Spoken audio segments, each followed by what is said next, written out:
Welcome back, listeners, to today's episode of Best Blend.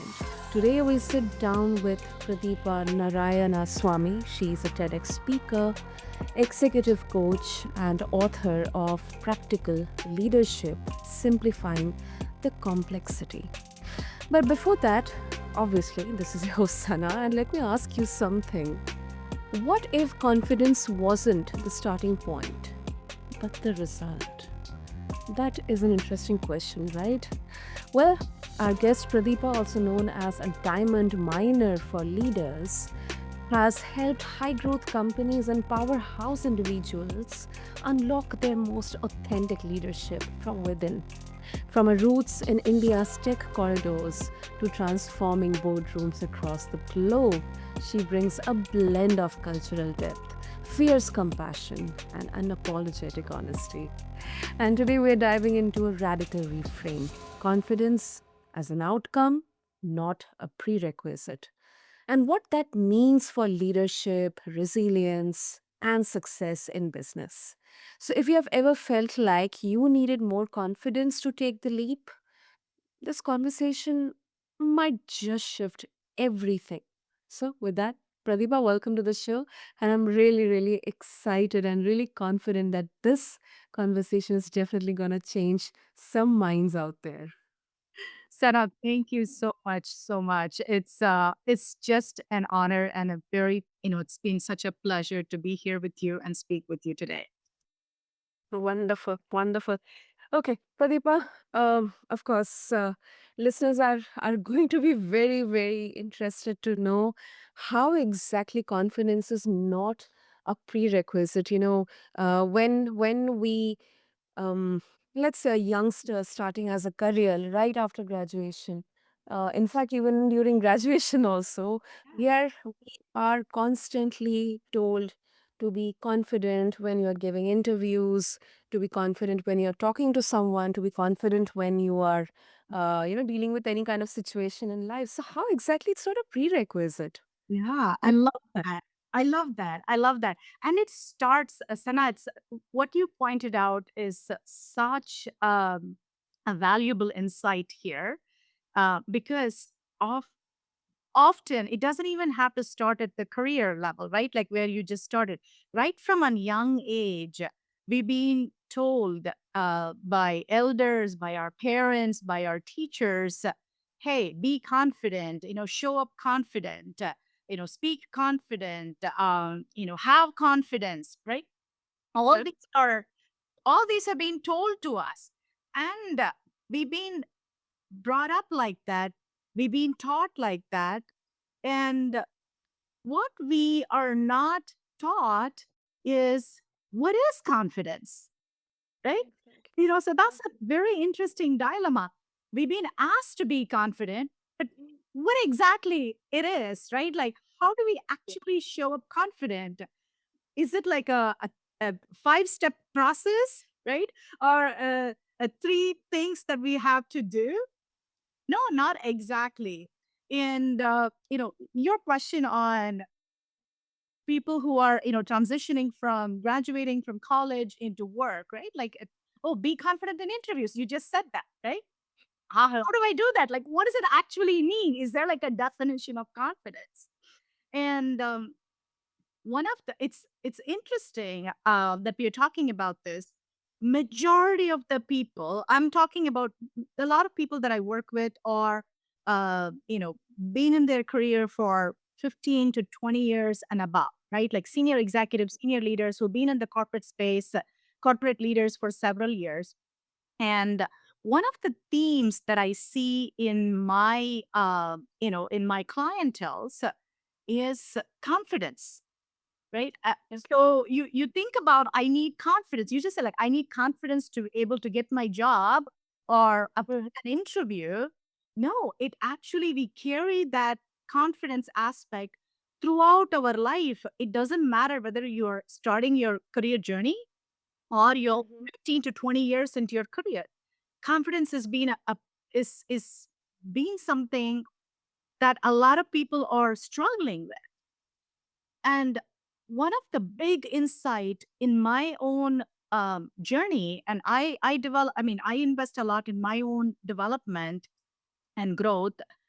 What I've come to realize is confidence is not something that you need as an input or as a starting point to go into something, to venture into something, to accomplishing a goal or getting a job or acing an interview, whatever that is.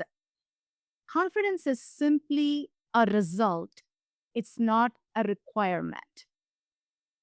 And what I mean by that is, we'll just take an example here, Sana, right?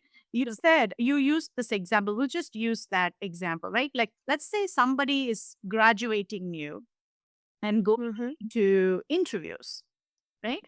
And they've Mm-hmm. all along they've been told, let's just use you as an example, right? Like that way I can just use a name. Sana, you have to be confident for you to go into an interview.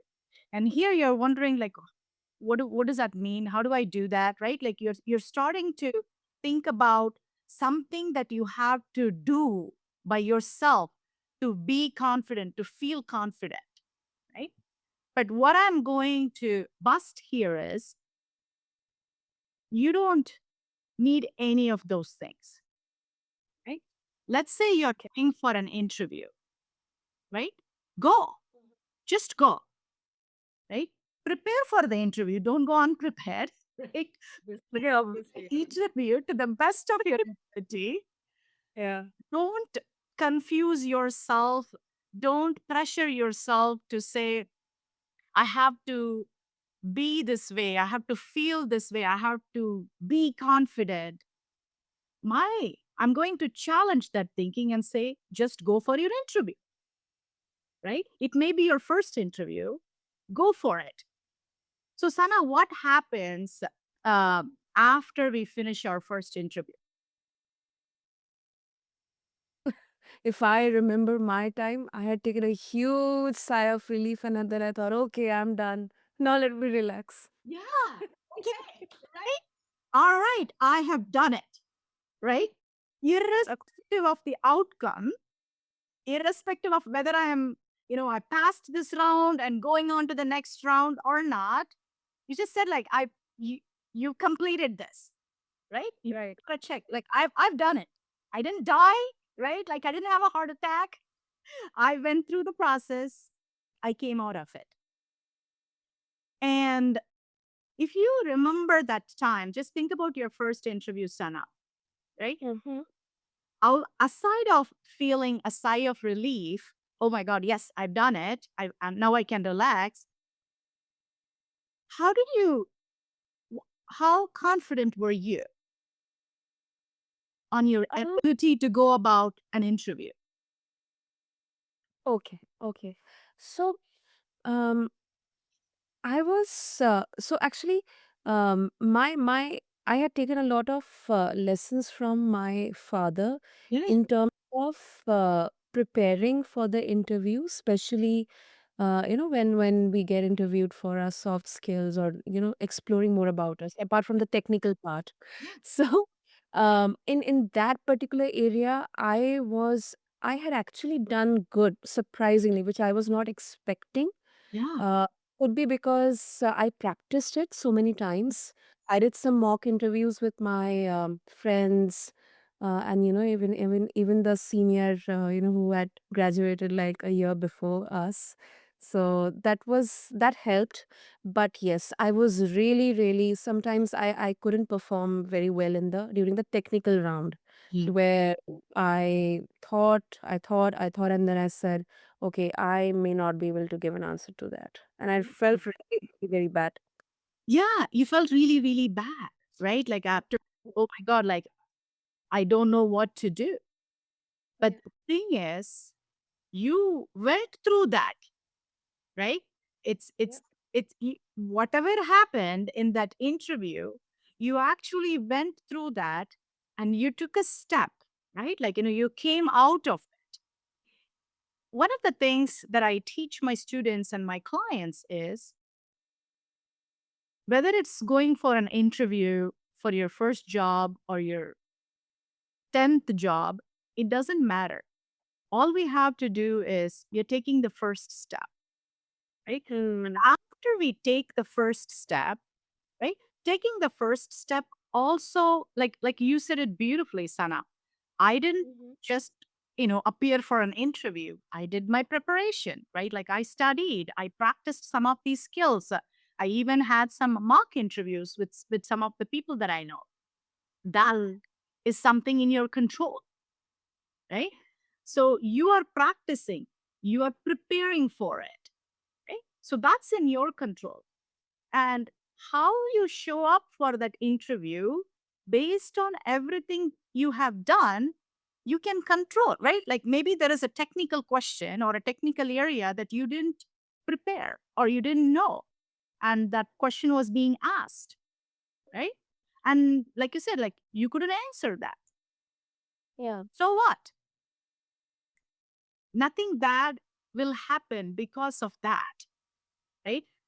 You still Yeah. continue the interview. At the end of the interview, Hmm. what I wanted to point out to you and your listeners is you have learned something.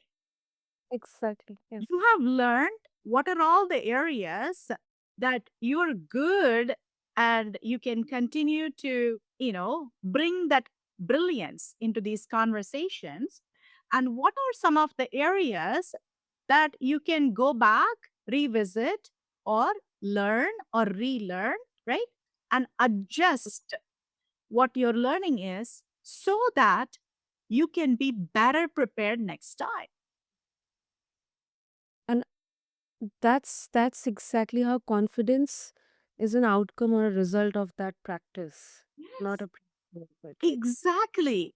You don't need to uh, go into an interview with, if, oh, I have to be confident so that I can answer this way, so that I will pass the interview, so that I will get the job or I will move on to the next round. People use confidence and think that they have to have that so that that's going to bring them or get them the job. And that puts a lot of pressure. So, what I teach and what I wanted to share with your audience is take the pressure away. Even say to yourself, I don't have to be confident. All I have to do is just go through this first step. That's it. However it may go, at the end Mm-hmm. of it, I'm going to learn something. I'm going to reflect and I'm going to learn something. Not to beat myself on the questions that I did not answer well, just to reflect and see what are all the areas that I can prepare differently or I can prepare even better next time. Absolutely. And then, and if we look at this from uh, even a business perspective or a life perspective, what I get understand from this, Pradeepa, is that we may not have the answers and solutions to all the questions and problems that we face with, but from each and every situation, problem statement, crisis, what we learn, all these learnings, they make us more confident when we are yet to tackle the next one. So, The more, absolutely, absolutely. When you take the first step, then based on what you learned from the first step, you will take the second step. And based on what you learn from the second steps, two steps, then you can take the third step, and then fourth, then fifth, right? So you when you introduced me as the author, right? And also a TEDx speaker. By the way, thank you for sharing that. This is my third book, right? Practical Leadership Simplifying the Complexity is my third book. I cannot be an author releasing my third book if I have not written my first book. true. If I haven't written, I mean, if I see, I cannot be an author writing my first book if I haven't written my first post. Mm. I cannot write my first post if I haven't written my first paragraph in my first post. I Mm. cannot write a paragraph if I haven't written the first sentence. I cannot write the first sentence if I haven't written my first word. True. And Agree with it. yeah, and the thing is, you just have to keep going. And your first draft, your first post, anything first, pardon my language here, is going to be crappy. Yeah. And that's okay. If you, the more that you write, I will just use writing as an example here. The more you write, you're going to get better at it. Now I feel more confident now written my third book compared to when I started writing my first book. Right? Mm. It did not stop me. I couldn't get here if I haven't done all the crappiest posts. Right? Yeah. All those things adds up. Right? And the thing, oftentimes people, you might have heard this, Sanap, you fake your confidence, right? Like, just Yeah. fake it, Oh my God. fake it like make it, right? Or fake it till you make it, right? I do not like that phrase at all. You cannot fake confidence, right? Because when you fake it, people can easily sniff it out. It will be inauthentic because real confidence is something that comes from inside out. You cannot pretend something from outside. True confidence is basically a feeling, simply a feeling that you are very comfortable in your own skin, no matter what happens, no matter what's being thrown at you, no matter what kind of judgment is being passed, no matter how things go.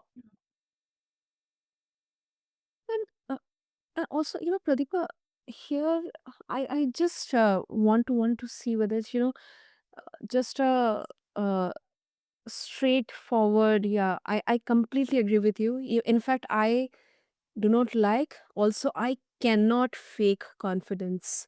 I can take a pause, or I can maybe simply say, I'm afraid I do not know that, or I cannot answer that. But sometimes, as we say that there is a white lie. Sometimes you have to lie in order to get a better outcome, or for the greater good, for the bigger picture. You have to do it. So is there any kind of nuance with regards to the context of confidence also here? There are five, I wanted to talk about five challenges that quickly, I'll go through them very quickly about confidence that people often, you know, these are confidence related challenges that people often find themselves in one of these situations, right? One or many of these situations. The first one, you might have heard about this, is imposter syndrome, right? Am I really, really good? Right? Like this is my third book, right? Uh, that when I started my first book, there are things that pop into your head. There are thoughts that, oh my God, who am I to write a book? Right? There are millions and millions of books and millions of authors, so many popular people writing amazing things. Who am I to write a book? Right? So that kind of, and you can remove the word book. Who am I to do this? Who am I to appear for this? Right? Like that thinking is something really important to understand. Right? You don't have to do anything with that. I just wanted to point that out. People will have imposter syndrome, right? Job interviews, it's a big place for that. Right? Oh my God, all these other people who have studied here, they have this kind of grades. I don't have this. Like, who am I to appear for this job? Right? So that imposter Mm. syndrome. Number two is perfectionism, right? People oftentimes hold high standards for themselves. And the more you grow in your career, the more higher standards that you are going to have for yourself. And that going for that perfectionism, which in my mind is also an illusion, there's nothing called perfectionism, that can also, you know, uh, become a challenge when it comes to confidence. Number three, fear of failure. People don't want it to fail, right? In our example situation here, interviews. People think that if I go for an interview, I have to ace all the steps and I have to get the job. That's the only outcome that I want. Right? People don't think about what is that I have to do. Let me do my best, and the outcome will take care of itself. People fixate themselves on outcomes, and if that outcome doesn't happen, they consider themselves failures. And if you fail, that means you're not good, and that shakes the confidence. And number four is high expectations of ourselves, right? Again, having here are all the things that I can do, and here is what I wanted to accomplish. And having such high expectations can actually lead to stress. It can lead to burnout as well. And of course, fear of disappointing others in your life, right? And that can really undercut and undermine the confidence, because you might have really successful in school. And let's say if you fail the interview, people might use that like, oh my God, like I've done so well in school. Why can't I ace this interview? Why can't I get this job? Right? Like that, having high expectations. Last but not the least, is a lack of peer support. Going up and up in your career and in your life, oftentimes you can hear this when with senior leaders, they will say, like, I don't have so many eyes are on me, right? Like I'm at the senior position, I have high visibility. People are always looking at me, doing the right thing, making sure everything is successful. That's why I'm getting paid. And there's so much pressure. And at that level, if you don't have the proper support, the more successful you become, the more isolated you can be, you can feel. And that alone, having those specific pressure and challenges makes it really difficult for people to seek support, right? And of course, there will be a sense of loneliness. Who should I go and ask? If I go and ask my colleagues at work, what will they think of me? Will they think less of me? Right? Exactly. Will they They'll do think that you are asking? better. Exactly. Exactly. And that also, leads to decreasing in confidence, right? So to come back to the question, right, where I have to be confident, right? Like, how do I go about it? I would still go back and say, right, what's the best way you can show up truthfully in that situation, right? Really comfortable in your skin and say it as is. If you don't know the answer, you can say, hey, that's a wonderful question. Example, like in an interview, that's a great question. And you know what? I'm going to take a note of that. I don't have the answer. This is something that I'm actually going to go back and do some research on my part, and I'm going to learn about this. And thank you so much for asking this question. And if you don't mind, after I learned and after I've done the research, would it be okay for me to come back and or message you or email you what I have found? I may not take I may not be going through the next round, but I feel that it's in my best interest to not just learn, but also wanted to share what I have learned with you, because this is such a wonderful question. Mm. See, there, you don't have to fake it, but you are saying it in a way that is more appealing to the person who is on the other side. You are not only being honest, which is absolutely required when you are, going for jobs, right? You're being transparent about what you know and what you don't know, and you're showing your passion and enthusiasm and your proactiveness to not just take down the question, but actually going and learning about it, because nobody in the world knows everything, Sana, right? And if you ask me a question now that let's say if I don't have the answer for, what I'm going to say is, Sana, that's a beautiful question.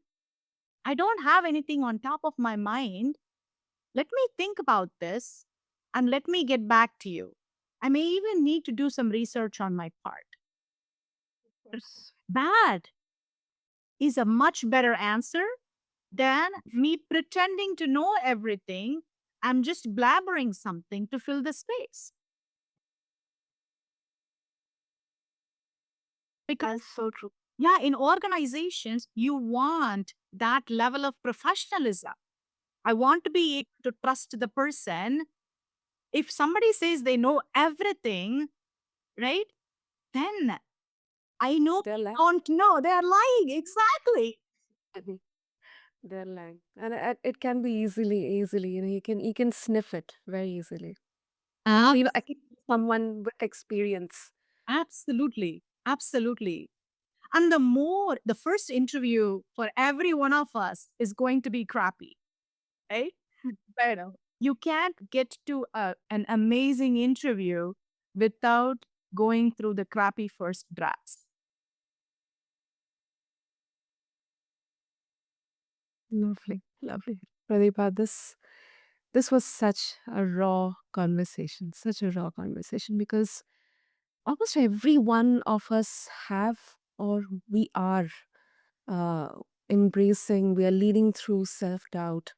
But definitely the insights that you have shared and the conversation we have had with so many practical examples, I think our listeners will definitely now agree with this that confidence is, in fact, a result, not a prerequisite. So, if they would like to connect with you, what will be the best way? The best way to connect with me is through LinkedIn.